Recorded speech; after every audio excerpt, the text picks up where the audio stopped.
एक 12 साला लड़का जब अपने छोटे भाई को ढूंढने जंगल में चला जाता है, एक हादसे के कारण वो बेहोश हुआ।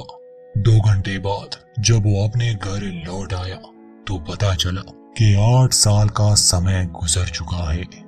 अब ऐसा क्या हुआ होगा, कहानी अंत तक जरूर देखें। तो शुरुआत होती है अमेरिकन इंडिपेंडेंस डे से, जहां सिटी पार्क में फ्लाइंग सॉर्सरर्स की एक कंपटीशन रखी गई थी। इसी कंपटीशन में डेविड फ्रीमैन नामी 12 साला लड़के ने भी हिस्सा लिया था। उसका डॉग स्केल में ज्यादा अच्छा नहीं था। मुकाबला खत्म होने के बाद डेविड का छोटा भाई जेफ उसका मजाक उड़ाता है कि उसका डॉग बेकार है।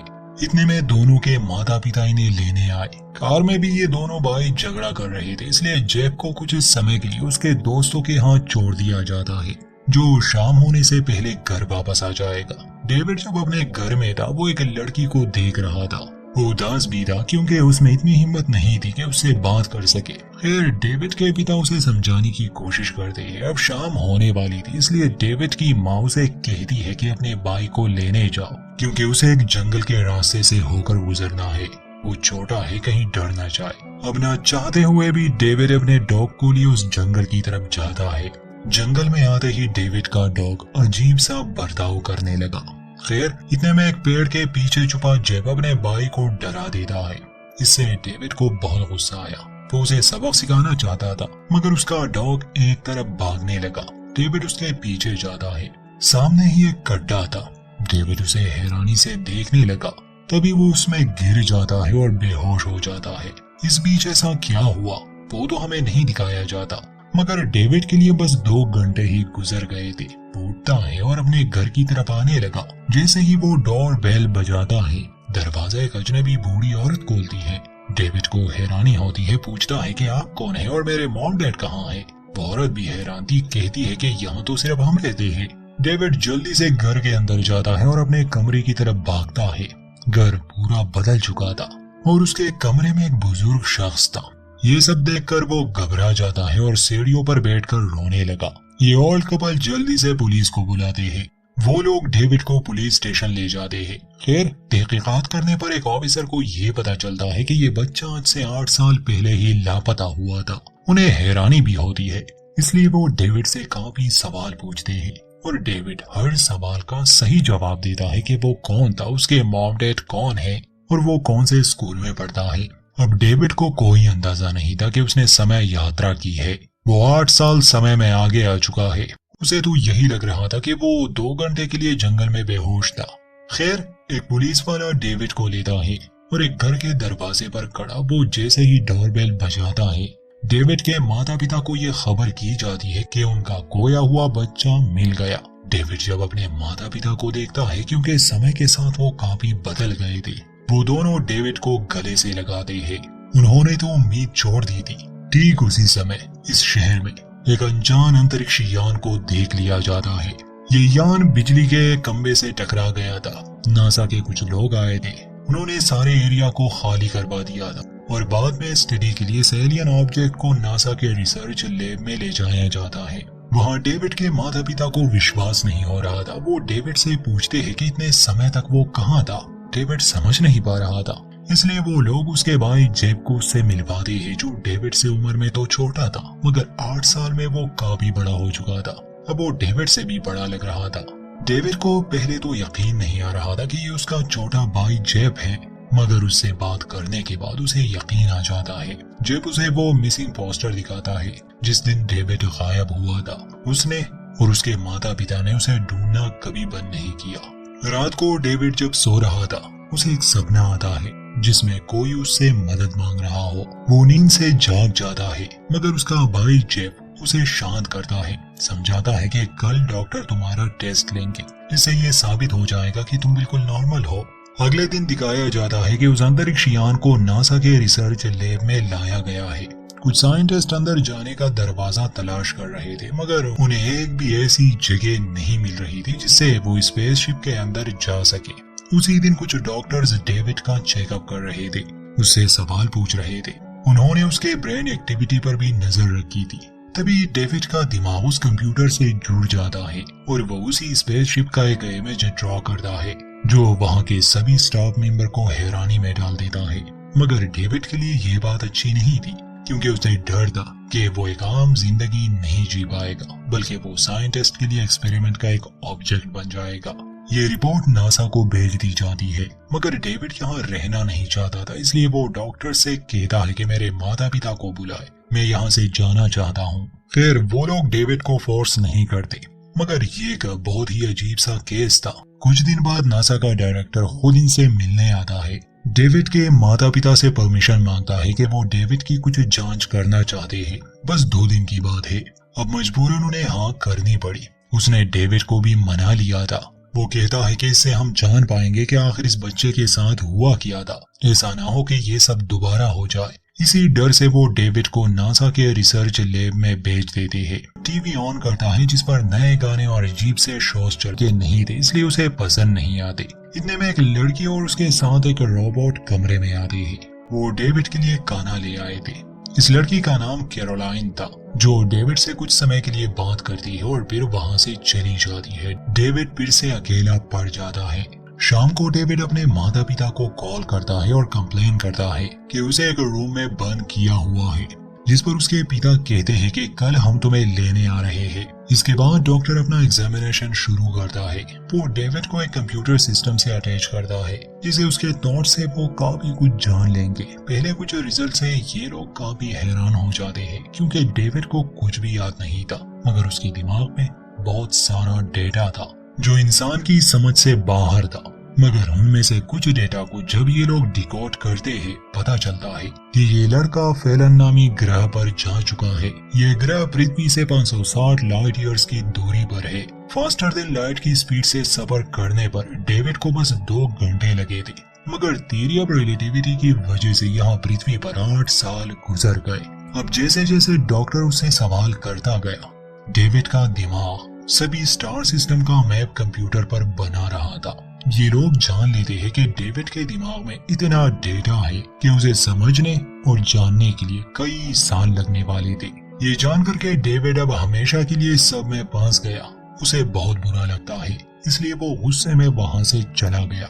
जब वो अपने रूम में था, कैरोलाइन उसके पास आती है और उसे कहती है कि अगले हफ्ते का शेड्यूल तुम्हारे लिए तैयार है। डेविड गुस्से में कहता है कि ये सब जाकर तुम मेरे परिवार को बताओ। खैर रात को डेविड को फिर से वही आवाजें सुनाई दे रही थी। कोई था जो डेविड से मदद मांग रहा था और वो उस बात को पूरी तरह से समझ भी चुका था। इसलिए नासा के उस रोबोट की मदद से वो अपने रूम से निकलता है और उस जगह पर पहुंच जाता है जहां उस एलियन स्पेसशिप को रखा गया था। डेविड जैसे ही उसके सामने खड़ा हो जाता है, स्पेसशिप का दरवाजा खुद ही खुल गया। हवा में तैरने वाले सीढ़ियों की मदद से वो उस अंतरिक्ष यान के अंदर चला जाता है। ये यान अंदर से बहुत अलग था। इसका ऑपरेटिंग सिस्टम एक एडवांस एलियन एआई था। जैसे ही शिप का कंप्यूटर ऑन हो जाता है, वो डेविड को नेविगेटर पुकारता है, क्योंकि सभी स्टार मैप उसी के दिमाग में थे। ठीक उसी समय एक सिक्योरिटी गार्ड सीसीटीवी कैमरा से देखता है कि शिप का दरवाजा खुल चुका है। इसलिए वो पूरे स्टाफ को अलर्ट करता है। सभी लोग उसी ओर भागते हैं, मगर तब तक डेविड ने यान के कंप्यूटर को ऑर्डर दे दिया था कि वो इस हैंगर से बाहर निकले। स्पेसशिप को बांधा भी गया था, मगर ये इंसानों की टेक्नोलॉजी से कई एडवांस थी, इसलिए वो सब कुछ तोड़कर हैंगर से बाहर निकलता है। डेविड सभी लोगों से तंग आ चुका था, इसलिए वो एआई को आदेश देता है कि मुझे इनसे कहीं दूर ले जाओ। अंतरिक्ष यान सीधा आसमान की तरफ उड़ जाता है, जिससे डेविड जीरो ग्रेविटी को महसूस करता है, मगर वो इतना ऊपर नहीं आना चाहता था, इसलिए वो वापस जाने के आदेश देता है। अंतरिक्ष यान फिर से उसी हैंगर के करीब आके रुक जाता है। इस बार डेविड उसे सीधा जाने के आदेश देता है। यान की ये स्पीड देखकर डेविड बहुत एक्साइटेड था, मगर एलियन एआई इन इमोशंस को नहीं समझ पा रहा था। इस बात से डेविड बहुत खुश था, क्योंकि वो इस शिप को कंट्रोल कर रहा था। खैर नासा में बैठे लोग और भी हैरान थे कि आखिर वो लड़का इसके अंदर गया कैसे। वहाँ डेविड यान को एक वीरान जगह पर रुकने का हुक्म देता है। जब एआई वजह पूछता है तो डेविड नेचुरल नीड्स का कहता है, मतलब के सूसू। खैर नासा वालों को इस अंतरिक्ष यान की लोकेशन मिल गई थी, इसलिए वो 3 हेलीकॉप्टर्स को इस तरफ भेजते हैं। इस बीच डेविड और एआई की बात होती है, जिससे हम ऑडियंस इस कहानी को और भी अच्छे से समझ जाते हैं। ये एलियन एआई ये तो नहीं बताता कि उसे कौन सी एलियन सभ्यता ने बनाया है, मगर इसका काम ये है कि अंतरिक्ष में जीवन की खोज करना, और जिस ग्रह पर भी इसे कोई जीवन मिले उसकी स्टडी करने के लिए उसे अपने ग्रह पर ले जाना। ऐसे ही ये अंतरिक्ष यान डेविड को भी ले गया था, मगर हादसे के कारण ये डेविड को अपने समय में ना ले जा सका। दूसरा, इसे शिप की मेमोरी भी डैमेज हो चुकी थी, इसलिए इसके पास जितना भी डेटा था अब वो एक इंसान यानी डेविड के दिमाग में मौजूद है। इस बीच इस एआई को ये अंदाजा हो चुका था कि इंसान के लिए समय यात्रा कितना खतरनाक हो सकता है। अब या तो डेविड को पास्ट में जाना होगा ताकि सब कुछ ठीक हो जाए, या फिर यहीं पर रहना होगा, मगर इस अंतरिक्ष यान को अपने ग्रह पर भी तो जाना है और स्टार मैप डेविड के दिमाग में है।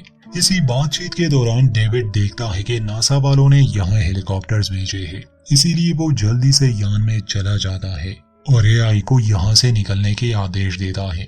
ये यान इतनी स्पीड से जाता है कि पृथ्वी के मशीन इसे डिटेक्ट ही नहीं कर पाते। इस बीच डेविड एलियन एआई को काफी समझ चुका था। वो इसका नाम मैक्स रखता है। वो मैक्स को आदेश देता है कि पृथ्वी पर तुम मुझे किसी ऐसी जगह ले जाओ जहां से ये इंसान मुझे न ढूंढ पाए। इसलिए मैक्स यान को समुद्र की गहराइयों में ले जाता है। मैक्स यानी वो एलियन एआई डेविड को सारे क्रिएचर्स दिखाता है जो वो अलग अलग ग्रहों से ले आया था। एआई मैक्स का कहना था कि ये बहुत जरूरी होता है कि मैं जिस भी जिंदा चीज को उस ग्रह से ले आऊं, मुझे उसे ठीक समय पर वापस भी ले जाना होगा ताकि किसी को पता ना चले, वरना इससे एक पैराडॉक्स का खतरा है और एक एआई होकर भी मैं यूनिवर्स के सिस्टम के साथ छेड़खानी नहीं कर सकता। वो डेविड को समझाता है कि तुम इंसानों के लिए टाइम ट्रेवल बिल्कुल ठीक नहीं। डेविड अपनी आंखों से हर तरह के अजीब एलियंस को देख लेता है। उन्हीं में से एक छोटा 2 आंखों वाला एलियन था जो डेविड को काफी क्यूट लगता है। फिर एआई मैक्स बताता है कि इसका ग्रह एक एस्टेरॉयड की वजह से तबाह हो चुका है। वहाँ नासा के सेंटर में सभी लोग परेशान थे, खासकर डॉक्टर फेराडे जो इस मिशन के इंचार्ज थे। वो और उसकी टीम यान को ढूंढने की हर मुमकिन कोशिश कर रहे थे। इतने में डेविड के पिता कॉल करते हैं और फेराडे से कहते हैं कि मैं अपने बेटे को लेने आ रहा हूँ। इनकी एक स्टाफ मेंबर कैरोलाइन भी गायब थी, इसलिए फेराडे सबसे कहता है कि कैरोलाइन को ढूंढना शुरू कर दो। वहाँ अंतरिक्ष यान में दिखाया जाता है कि एआई डेविड का दिमाग स्कैन करता है ताकि उसे सब याद आ जाए, हर दिन की बात। सब याद आने के बाद एआई डेविड को यान का कंट्रोल दे देता है। डेविड अब खुद ही उस यान को चलाने लगा। वो उसे समुंदर से बाहर निकाल देता है, मगर जैसे ही वो नीचे आने लगा यान कुछ ही सेकंड्स में क्रैश होने वाला था। डेविड की यादें अब लौट आई थी, इसलिए वो बटन्स को ढूंढ लेता है और शिप को क्रैश होने से बचा लेता है। वहाँ नासा वालों को कैरोलाइन मिल जाती है जो असल में डेविड के पेरेंट्स से मिलने आई थी ताकि उन्हें सच बता सके, मगर नासा वाले समय पर पहुंच गए।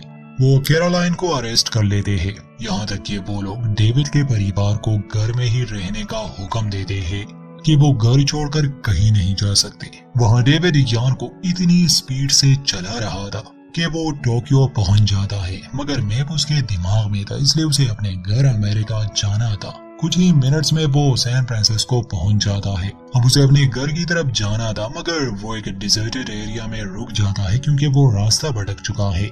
वो एक गाड़ी वाले से पूछने की कोशिश करता है, मगर वो लोग घबरा जाते हैं।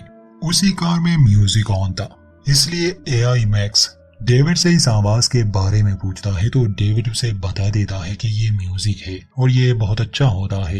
एआई म्यूजिक को अपने सिस्टम में डाउनलोड करता है और उसे बजाने लगा। टीवी पर यह न्यूज आती है कि दुनिया भर के अलग अलग जगहों पर एक अजीब से फ्लाइंग ऑब्जेक्ट को देखा गया है। डॉक्टर फेराडे समझ जाता है कि ये लड़का अपने घर आ रहा है, इसलिए वो अपनी टीम वहां भेजने का फैसला करता है क्योंकि ऐसी अनोखी खोज को कोई पागल ही हाथ से जाने देगा। फिर यान को उड़ाते उड़ाते डेविड एक गैस स्टेशन के करीब रुक जाता है और वहां के टेलीफोन से अपने माता पिता को कॉल करता है। गैस स्टेशन वाला आदमी तो हक्का बक्का रह गया। इतने में वहाँ एक परिवार आता है। उन्हें लगा ये एक नकली स्पेसशिप है। वो उसके साथ तस्वीर खींचना चाहते थे, मगर इतने में डेविड यान में वापस आ जाता। Back to the story, David ने अपने परिवार को कह दिया था कि वो घर आ रहा है। उसे घर का पता नहीं था, मगर जब उसकी मदद करने वाला था वो जल्दी से जाता है और फायरवर्क्स निकाल लेता है ताकि वो अपने भाई को सिग्नल दे सके। वहाँ डॉक्टर फेरेडे ने भी मिलिट्री को भेज दिया था, क्योंकि इस बार वो डेविड और इस यान को अपने कब्जे में लेने वाले थे। डेविड उस शहर में तो पहुंच गया था, मगर अब उसे अपने घर वालों को ढूंढना था। तभी फायरवर्क्स को देखकर वो उसी दिशा में जाने लगा। वो अपने परिवार को देखता है, मगर साथ ही मिलिट्री वालों को भी। वो समझ चुका था कि ये लोग इसका पीछा कभी नहीं छोड़ेंगे और वो हमेशा इनसे भागता रहेगा। वो अपने परिवार को अलविदा कहता है और जल्दी से उस यान में आ जाता है और एआई को आदेश देता है कि मुझे पास्ट में ले जाओ। शिप अपने एफटीएल को एक्टिवेट कर देता है। डेविड की आंख खुलती है तो वो उसी जंगल में था। वो अपने घर की तरफ जाता है। अब वहाँ कोई यूएफओ नहीं था। घर आने के बाद डेविड देखता है कि उसके माता पिता हॉलिडे फायरवर्क्स की तैयारी कर रहे थे और इस समय वो डेविड का इंतजार। इतना सब झेलने के बाद वो अपने परिवार को देखकर बहुत खुश था। वो उनके साथ बैठ जाता है और वो छोटा एलियन जो यान पर उसे मिला था, वो अपने भाई जेब के लिए वो लाया था। फायरवर्क के साथ ही डेविड देखता है कि वो अंतरिक्ष यान अपने ग्रह की तरफ चला गया और यहीं पर इस कहानी का अंत।